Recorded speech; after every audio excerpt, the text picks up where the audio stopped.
La descentralización no es el fin en sí mismo, la descentralización es el medio para alcanzar el desarrollo del Perú profundo. Y si es que eso no se está cumpliendo, entonces hay que revisar el proceso de descentralización. ¿Se trata de profundizarlo? Por supuesto que sí. ¿Se trata de corregir algunas fallas, algunas malas prácticas? ¿Se trata de disputar al centralismo limeño que quiere recentralizar los recursos? El presidente Gregorio Santos nos ha dado cifras de cómo es que van disminuyendo los presupuestos para gobiernos regionales y para gobiernos municipales y va creciendo el presupuesto para el gobierno central. Y si hablamos de las OPDs, ahora llamadas OPEs, que son los organismos públicos para hacer paralelismo a los gobiernos regionales y a los gobiernos municipales, y que eso ni siquiera está en tela de juicio de que también se descentralice, también pase a las regiones, pase a los municipios. Pero esa demanda no la formulan los consejeros regionales, esa demanda no lo formula ningún gobierno regional actualmente. ¿Por qué? Porque el gobierno central sabe trabajar a través de las leyes que elabora y que pasa al Congreso para que una mayoría continuista, entreguista, como es la mayoría actual de nuestro Congreso, entonces ratifique esa posición centralista y ponga las trabas en las leyes, en las normas, para que demoren en ejecutar sus presupuestos los gobiernos regionales. Y entonces obras que deberían iniciarse en el mes de marzo o abril en sus regiones, cumpliendo las normas que vienen santificadas por el Ministerio de Economía y Finanzas, ¿no? Y luego aprobadas por el Congreso de la República, entonces con esas normas, esa ejecución del presupuesto no se va a hacer en abril, sino se va a hacer recién en octubre o noviembre, cuando son las temporadas de lluvias al interior de las provincias del Perú, y entonces va embalsándose los presupuestos. Estamos ejecutando obras este año del presupuesto del año pasado, y así vamos arrastrando, pero se difunde al país que el Perú crece, que el Perú tiene un crecimiento de 6% del PBI anual, que bajó del 8% que estaba sostenido por una década. Se habla de que el Perú tiene reservas. El Perú goza de un crecimiento económico, pero sin embargo a las regiones hay que ponerle las trabas para que ejecuten sus presupuestos. Y esas trabas están en la ley del presupuesto general de la República y en la ley de adquisiciones del Estado, para que todo proceso se demore. Y entonces viene la amenaza de la crisis económica internacional. El presidente de la República ha sido el primero en anunciar que ya llegó la crisis al Perú, y sin embargo no quieren destrabar el gasto público. Una de las tareas en la comisión que presido será buscar el destrabar el gasto público, flexibilizar el gasto, flexibilizar el SNIP. No puedes demorarte mucho en el SNIP pudiendo usar plantillas para obras que son ordinarias, comunes y permanentes en los gobiernos regionales y municipales. 1 metro cuadrado de una vereda ya se sabe cuánto cuesta en cualquier región del país, y no necesitas para ello hacer tanta demora. 1 kilómetro de asfalto también se sabe, 1 kilómetro de mantenimiento de carreteras también, con sus variaciones de sus obras de arte, por supuesto que sí, pero necesitamos flexibilizarlo. Y el presidente de la República del gobierno anterior fue el que nos dio el ejemplo que no quiere él someterse a las propias leyes que él debió cumplir.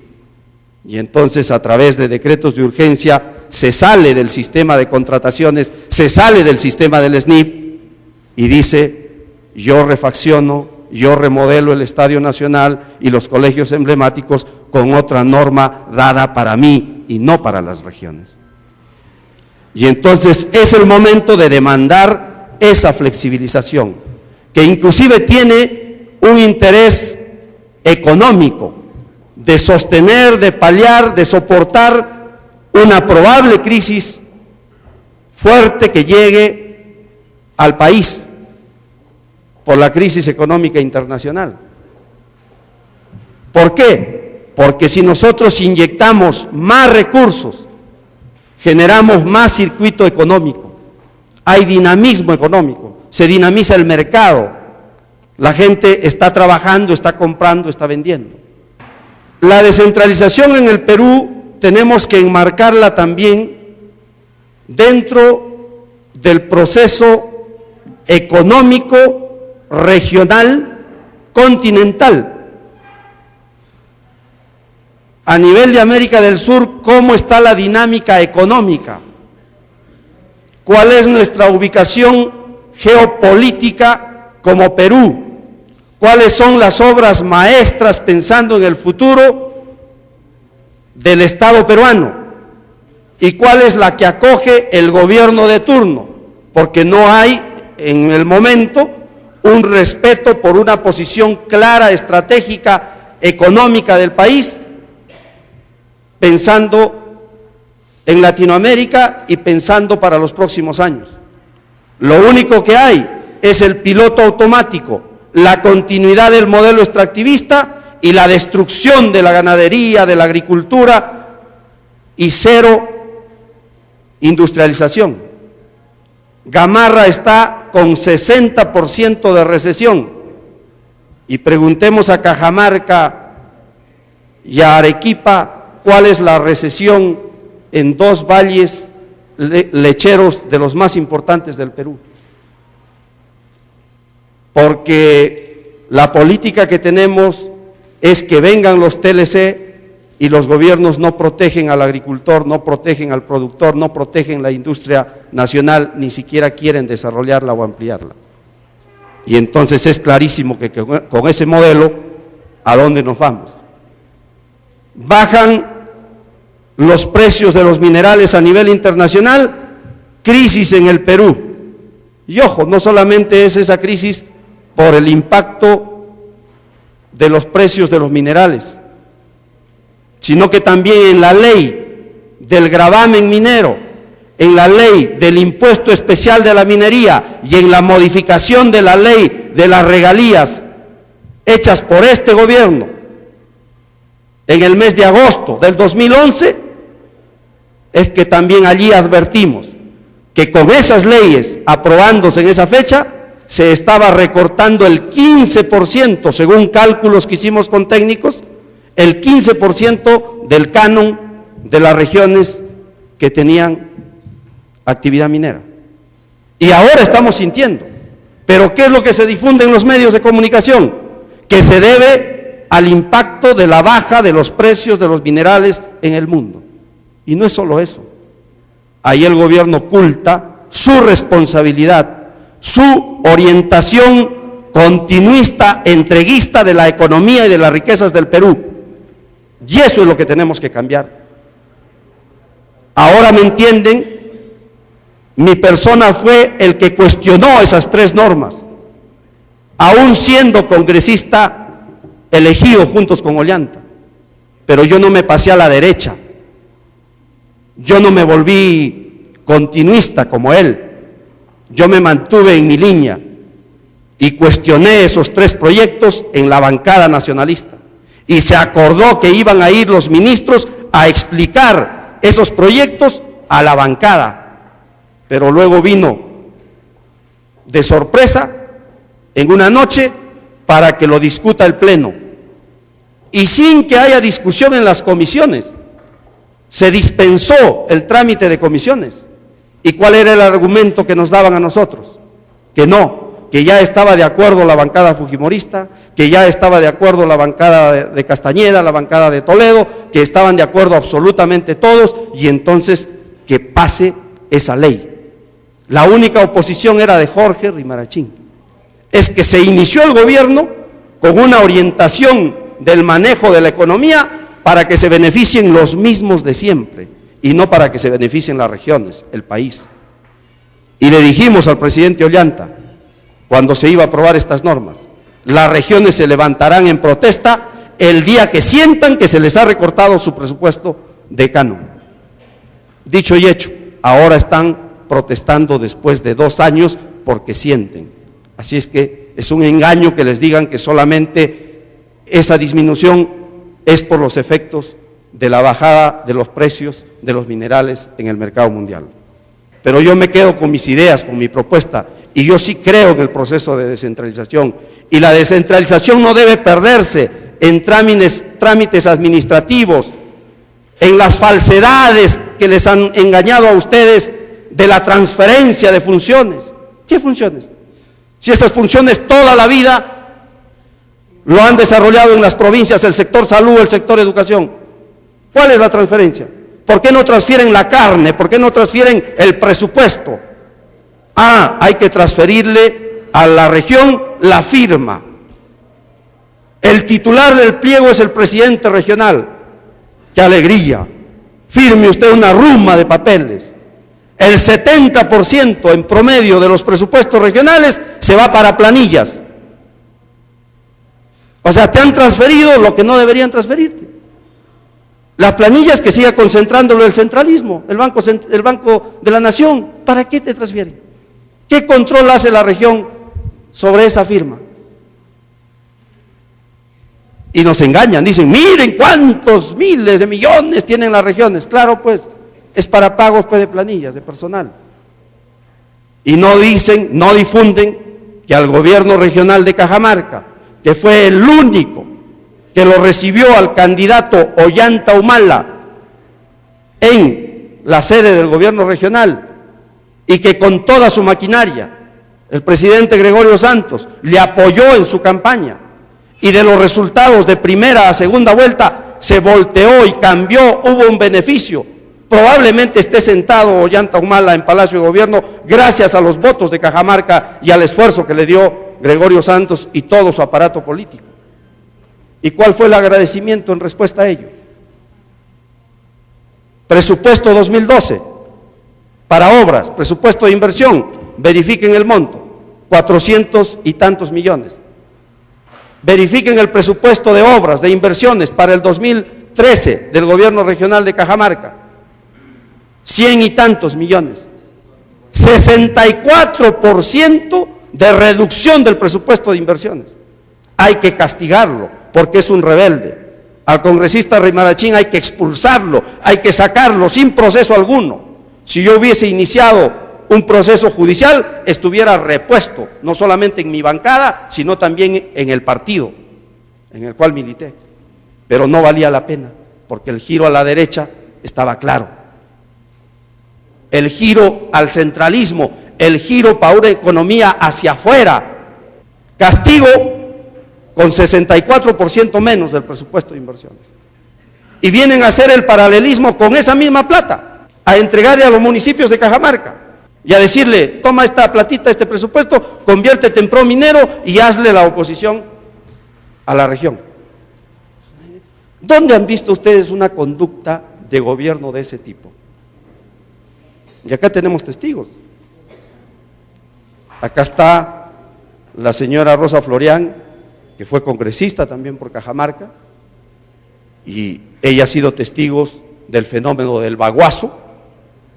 Y cuando sucedió el baguazo, el gobierno de turno, el gobierno aprista de esa época, no se desquitó cortándole el presupuesto a Bagua o a la región de Cajamarca o a Amazonas en la lucha de los nativos. Toledo, cuando hubo el arequipazo, no le quitó un sol de su presupuesto a Arequipa. Cuando hubo el moqueguazo en el gobierno de García, tampoco se desquitaron de esa forma. Pero ahora sí hay que desquitarse de esa forma. Hay que ahogarlo, hay que ponerle la Contraloría, hay que investigarlo, enjuiciarlo, hay que destruirlo. ¿Para qué? Para seguir sirviendo a los mismos de siempre. Qué lástima, señores. Yo digo esto porque esto es parte del proceso de la descentralización. La descentralización tiene que estar articulada al desarrollo del país. Y hay un retroceso más del actual gobierno. Incumplió sus compromisos con UNASUR. No hablemos del presidente Chávez, que también le dio ayuda efectiva al candidato Ollanta. Y esto tiene que ver con la descentralización, porque la descentralización está articulada a lo que pasa en Latinoamérica. La descentralización, no crean que es para un país autárquico, no, señores, somos un país integrado al mundo, estamos en un proceso de globalización. Y entonces analizábamos esa conducta del gobierno y decíamos, no, de hecho que él está alejándose de Venezuela, alejándose de UNASUR, porque lo que quiere es construir una alianza estratégica con buenas propuestas de articulación económica entre Brasil y Perú. O sea, continuar con las 4 interoceánicas que fueron diseñadas en el gobierno de Toledo. 4 interoceánicas que van a marcar un nuevo escenario geopolítico y una nueva dinámica económica para el Perú, para el interior del Perú. Eso no va a ser solamente para beneficio de Lima. Pero también hay un retroceso en eso. Y actualmente hay demora, no hay ningún avance y hay un retroceso increíble. Y lo que levanta, y el Congreso lo bendice, y tiene al único opositor, al congresista Rimarachín, el Congreso acaba de aprobar todos los mecanismos para fortalecer la Alianza del Pacífico. La Alianza del Pacífico es la alianza del Perú con Colombia, con Chile y con México, para beneficio y beneplácito de Estados Unidos. Entonces, ¿de qué desarrollo económico estratégico, pensando en Latinoamérica, en los países vecinos, estamos pensando? Hay un retroceso enorme.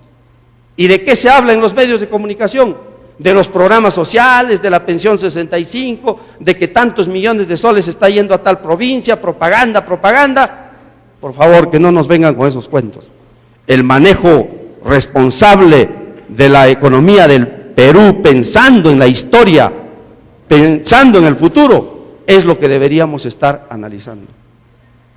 Y entonces tienen que haber esas exigencias desde los gobiernos regionales. Vamos a otro punto. En la participación ciudadana, hay que profundizar en los gobiernos regionales la participación ciudadana. Yo tengo acá, y voy a dejar a la mesa, el cuadro del dictamen de la modificación de la Ley Orgánica de Gobiernos Regionales, en donde hay algunas propuestas que de hecho son interesantes, pero hay muchos faltantes. Estamos a tiempo, porque cuando se debata este dictamen, que ha sido aprobada en la Comisión de Descentralización y se debata en el Congreso de la República, aún allí se puede incluir otros aspectos importantes. De modo que los consejos regionales, esta Asociación Nacional de Consejeros Regionales, deben alcanzarme sus propuestas para hacerlos llegar al Pleno y ponerlos al debate. Uno de los puntos que falta es esto, la participación ciudadana, por ejemplo. Se habla de corrupción a nivel nacional y a nivel de los 3 niveles de gobierno. ¿Cómo frenar la corrupción? Ya hemos pasado la experiencia de la propaganda mediática, que con una zarina anticorrupción se iba a combatir la corrupción, y fue puro propaganda. Actualmente se habla de un plan nacional anticorrupción, pero si el plan lo elaboran los corruptos, entonces, ¿cómo vamos a combatir la corrupción? No hay otra forma de combatir la corrupción que dar mayor participación a la población, a aumentar los mecanismos de participación de la población en los gobiernos municipales, en los gobiernos regionales. Y solo les voy a dar un ejemplo. Esto de la participación tampoco es nuevo. O sea, en el Perú nos aplican recetas que experimentan en otros países y vienen acá a querer sorprendernos con estos temas. Inclusive la participación ciudadana también está prevista como mecanismo de autogobierno. Pero en el Perú fue muy tenue la ley orgánica de los gobiernos regionales cuando aprueba el tema de participación. Y les voy a demostrar un aspecto tenue y hasta engañoso cuando se habla de los presupuestos participativos en gobiernos regionales y municipales. Se convoca una audiencia pública. Los primeros años de los gobiernos regionales y municipales, el año 2003, 2004, vayan a ver, se llenaban los gobiernos regionales o municipales inscribiéndose las organizaciones sociales y populares para participar en esas audiencias del presupuesto participativo. Pero después comprobaron que te invitaban como convidado de piedra. ¿Por qué? Porque una cosa, un resultado sale en esa audiencia y el Consejo Regional o el Consejo Municipal aprueba otra, hace las variaciones que quiere. Entonces, ¿para qué invitaste a la población? ¿Por qué la ley no pudo darle que se respete el acuerdo de la audiencia y que el Consejo Regional o Municipal solo lo convalide, le dé la formalidad de aprobación como órgano de gobierno? ¿Debemos modificarlo bajo esa perspectiva? Por supuesto que sí, para que de nuevo las organizaciones sociales puedan volver a reactivarse. Actualmente nadie quiere participar en los CCR o en los CCLs, y ya saben por qué. Pero pensemos en la región, hagamos un balance del proceso de regionalización en términos de delimitación. La norma decía que deberían formarse las macrorregiones y deberían ir a un referendo. Se hizo el referendo en el gobierno del expresidente Toledo y fracasó. Veníamos de las 13 regiones de la Constitución del 79 y de todas las leyes que se derivaron de ella en el proceso de descentralización. Y las 13 regiones que se formaron, pasaron unos años y alrededor de los años 90, 91, 92, la tendencia era a independizarse cada uno de los departamentos. Lambayeque quería liberarse de Cajamarca, Cajamarca quería liberarse de Lambayeque y Amazonas era la única región que quería ir juntos con Cajamarca, por su debilidad como región. Cuando se convierten a los departamentos en regiones, bajaron los conflictos y parece que refuerza una identidad departamental. Pero actualmente está vigente lo de las juntas interregionales, que sí debe avanzarse, debe profundizarse, sin necesidad de que tengan un solo presidente regional, 2 o 3 departamentos. Allí también hay que modificar, que cada uno se queden con su presidente regional, pero sí que haya obras conjuntas, compartan presupuestos, fortalezcan polos de desarrollo entre departamentos, llamadas regiones, entre regiones, y entonces pueda dinamizarse la economía, pueda fortalecerse estos departamentos. El desarrollo en su región, ¿cómo lo miden? Para que el proceso de descentralización pueda evaluarse con resultados efectivos, con resultados correctos. Los gobiernos que han pasado nos hablan de la descentralización con la transferencia de presupuestos. Los gobiernos regionales reciben sus presupuestos y les falta tiempo para implementar sus obras, peor sometidos a ese proceso de concursos, a ese proceso de selección tan tedioso. Ojo, voy a decir algo fuerte, pero real, para que se entienda que debe modificarse esa norma. ¿Cuál es la intención de esos procesos? Que no haya corrupción, que no gane la empresa que quiere que gane el presidente regional o el alcalde tal. Pero señor, se hace el proceso y termina ganando el que quieren que gane. Entonces, ¿para qué está la ley? más bien habría que poner alguna limitación, que no sea una sola empresa la que se lleve todas las obras, que se diversifique, que se promueva otras empresas locales, regionales. Magnífico. Otra experiencia.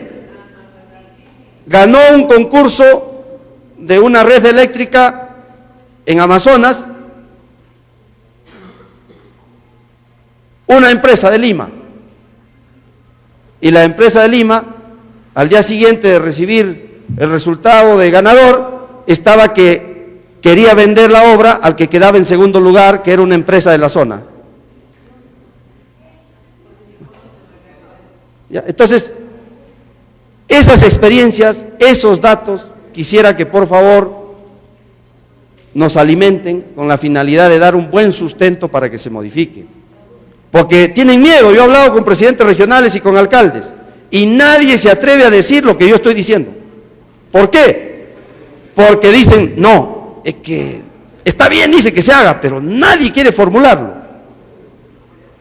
¿Por qué? Bueno, hay que romper huevos para hacer tortillas y hay que hablar y hay que cambiar esas normas y que sea ágil la ejecución de los presupuestos y que se priorice a las empresas de la zona, punto. Así de sencillo. Y que no acapare una sola empresa todas las obras tampoco. ¿Ah? Entonces, esos temas sí pueden modificarse. Si ustedes miden obras o miden presupuesto, no están midiendo descentralización ni desarrollo. La descentralización es el medio para lograr el desarrollo. Tenemos que medir el desarrollo. Hay una intención, que también es un paquete que se vende a todos los países de Latinoamérica, el presupuesto por resultados. Interesante. Pero los resultados no deben ser el cronograma o las metas que fija el ministerio o la entidad pública tal, sino que los resultados tienen que ser cambios en la sociedad y cambios midiendo el desarrollo. Eso implica que tenemos que afinar nuestros indicadores de desarrollo. O sea, todo este presupuesto que está yendo a la región está siendo bien invertido. No solamente está haciéndose obra por obra para que por ahí agarren su diezmo, no. Se está implementando porque son obras estratégicas, responden al plan de desarrollo regional, al plan de desarrollo provincial y se está midiendo en los indicadores de desarrollo. ¿Cuáles son esos indicadores de desarrollo? Eso, los resultados que quisiéramos que lo mida el MEF. ¿Cuánto bajó la desnutrición? Ah, entonces valió la pena. ¿Cuánta gente tiene mejora en sus ingresos? ¿Cuál es el dinamismo económico de un mercado local o regional? ¿Cuánta gente está accediendo a un trabajo, directo o indirecto, por esas obras, por esos mecanismos que se ha implementado, por la plata que está inyectando el gobierno central o el gobierno regional? Pero no, acá se miden infraestructuras, se fotografían obras y no se miden los indicadores del desarrollo. Hay que medir los indicadores del desarrollo. Ah, porque el equipo, ojo, esta es tarea de los consejeros regionales. Ah, es que el equipo de producción de expedientes del gobierno regional tiene su plantilla y saca. Y el presidente regional y el consejo regional levanta su mano, aprueba todo el paquete que te dan los ingenieros. Ya está listo. Así que más infraestructura, más de lo mismo. Y el plan de desarrollo de adorno. Entonces, eso tiene que variarse para que empaten esas obras con el plan de desarrollo. Una nueva demanda, y que debemos incluirlo en las modificaciones. Si es posible sacar una nueva ley, yo estoy trabajando tras ello. Una nueva demanda que debe haber de los gobiernos regionales y municipales. El que el SNIP no te prive financiar proyectos productivos para beneficio de las familias. En lugar de sembrar cemento, yo prefiero entrar a riego tecnificado, a mejoramiento de pastos, mejoramiento genético del ganado, un centro de acopio, transformación del producto, dinamización del mercado, y mi proyecto integra toda esa cadena productiva. Ah, el SNIF lo rechaza, hay que modificar el SNIF. Pero eso necesitamos. Y entonces allí vas a ver que los ingresos en las familias de la zona donde se hace la obra del Estado está aumentando, está creciendo, estás beneficiando. Y si se mejoran los ingresos, se mejora la economía de las familias, de hecho, esto es teórico, en algunas zonas también es práctico. Hay mejoramiento en educación, y hay mejoramiento en salud, y hay mejoramiento de la pobreza, de dejar atrás la pobreza. Y entonces ahí medimos los indicadores. Las tasas epidemiológicas no bajan. ¿Por qué? Porque tenemos ministros de adorno, ministros que administran la crisis. En salud yo no he escuchado a ningún ministro, desde que tengo uso de razón, que entre a desarrollar políticas preventivas. Todos son más hospitales, más sueldo para mis médicos, más equipamiento. ¿Y eso baja las tasas epidemiológicas? No baja absolutamente nada. Siguen los muertos. Al costado de los hospitales equipaditos hay funerarias privadas. Lo coherente de estos ministros es que nos pongan también allí la funeraria estatal. ¿Por qué? Porque las tasas epidemiológicas no bajan, los muertos siguen, la población aumenta. El Perú no desarrolla en salud y debe desarrollar. Se habla de transferencia de funciones, se ha transferido 92% de transferencia de funciones a los gobiernos regionales en salud, educación. ¿Y qué hacen las regiones con esa transferencia? Nada, hacen lo mismo que les manda el ministerio desde Lima. La misma plantilla, los mismos cursos, el mismo horario, todo igual. Los gobiernos regionales tienen su proyecto educativo regional. Lo implementan.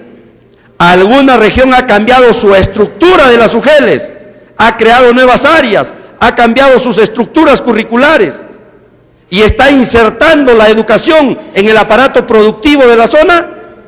No, pero está escrito en los proyectos educativos, porque yo he sido partícipe de la construcción de varios proyectos educativos regionales y también del proyecto educativo nacional.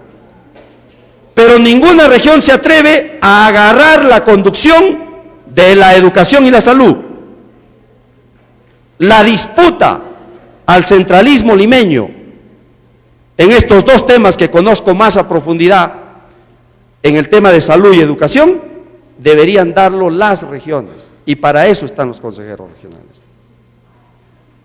Que arme nueva estructura, nueva forma, nuevas prácticas. Las políticas regionales en salud están aprobadas, empolvándose. La mayoría de regiones calculo que la tienen, porque fue una moda esos días que se aprobaban los PER y las políticas regionales de salud. Que se implementen esas políticas regionales en acciones de estructura administrativa, en acciones de políticas de gobierno y en acciones concretas para combatir los males de la salud, los males de la educación. ¿Para eso quieren pedirle permiso a la ministra o al ministro o a la ministra de Salud o de Educación? No, ya los transfirieron, agarren. En lo único que pueden coincidir y trabajar conjuntamente son en las campañas nacionales de vacunación, que es lo único preventivo que hace el gobierno como política universal también en todo el planeta. Ese es el reto. Implementen el PER, implementen las políticas públicas. ¿Qué va a decir el ministro? ¿Qué va a decir la ministra? No, ¿cómo es posible? Han creado nueva área, no es así. Momentito, señor, somos región. Sacan la ley orgánica de gobiernos regionales, tienen autonomía para su conducción. Ustedes pueden reestructurar su organización administrativa, lo dice la norma. Tienen las transferencias de funciones hechas, oficializadas en papeles. Háganlo. Ninguna región quiere hacerlo, porque no estamos pensando en el desarrollo. Ese es el reto, señores, en un mecanismo concreto, práctico, en el tema de la descentralización. Y quiero terminar con lo siguiente. El desarrollo en nuestras regiones tiene que medirse con esos indicadores. La reducción de las tasas epidemiológicas, la reducción de la desnutrición, la reducción de la pobreza, la reducción del analfabetismo y el aumento de la esperanza de vida de los ciudadanos. Si hay aumento de la esperanza de vida de los ciudadanos, si hay disfrutar de la naturaleza, del paisaje, del arte, de la música, del ocio, de muchas cosas que están dentro del desarrollo humano, eso es desarrollo. Y recién ahí podríamos compararnos con un país europeo.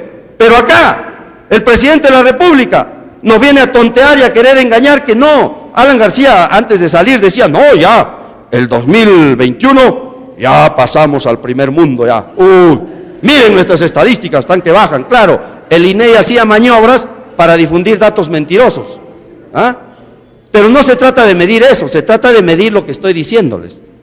Y ahí recién puedes compararte. Ándate a Europa, ándate a Alemania. La gente disfruta, hace deporte, disfruta del verdor, de la naturaleza, disfruta de sus aguas, cuida su ambiente. Y acá, ¿en qué estamos pensando? En contaminarnos. ¡Que viva el desarrollo económico! ¡Que viva la inversión! Diálogo nacional para que siga la inversión, diálogo nacional para destruir las fuentes de agua, para que venga la minería, porque somos presidentes, somos aparato estatal que no sabemos hacer otra cosa. Bien fácil es ser presidente así, ocioso. No hay ninguna propuesta atrevida, estratégica de desarrollo, no hay ningún compromiso con el Perú. Pero claro, el presidente de la República dice, voy a hacer la gran transformación, ahora está haciendo el gran continuismo, el gran entreguismo, y entonces quieren que nos acostumbremos. No, señores, yo, discúlpeme, no estoy para eso. De modo que pongo la presidencia de la Comisión de Descentralización en manos de ustedes, de todo el movimiento nacional descentralista del Perú. Muchísimas gracias.